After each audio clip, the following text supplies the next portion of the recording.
Feature of the new iOS 14.3, at this point it's new, is the RAW feature. So with the iPhone 12 Pro, like what I'm using right now to record this and the screen, let's take a look at the RAW pictures that we have.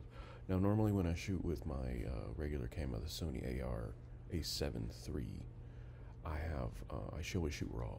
So shooting RAW with my phone is a bit different. Normally when I like to shoot pictures, I'll shoot live pictures on my iPhone, so that way I can find a frame if the default frame is not to my liking. So there's a RAW image straight off of my phone. Let's do something real quick. When we're looking at the images here, they do come out as a DNG, the digital negative. Now, I think that's what it's called. I'll correct that later. Now, this is the actual RAW image here, and then I can take the RAW image into Lightroom in this case, and I can touch it up a little bit. I can fix it. I can zoom in. It's super nice. It's super clear. Let's just picture a lady here. So I can change the contrast a bit to get more, get her face pop a little bit more.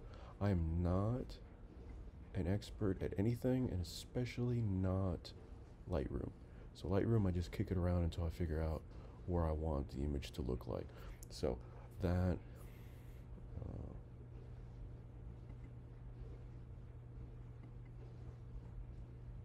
so that much of a change has occurred. I think it works really well.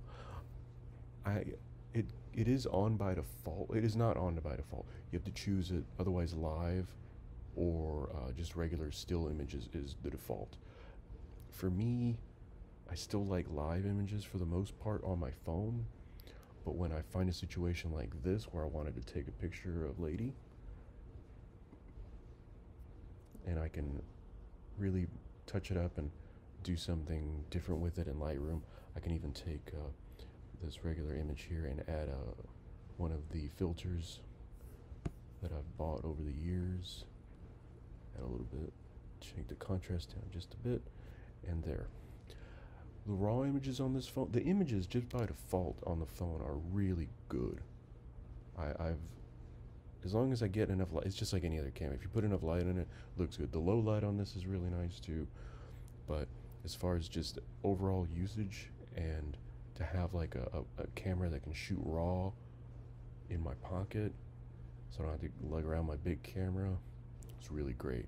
So far, I've played around with a few images here and there, but I know that with just regular usage, I'll figure out where I want to shoot raw and where I don't.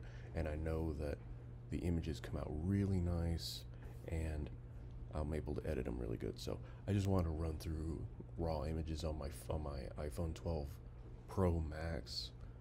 Long name. Anyway, they work well, and now that that feature's here, I plan on using it more. It's been out for a little while. I've been playing around with it for a little while. I just decided to make a video now, but it really does work well.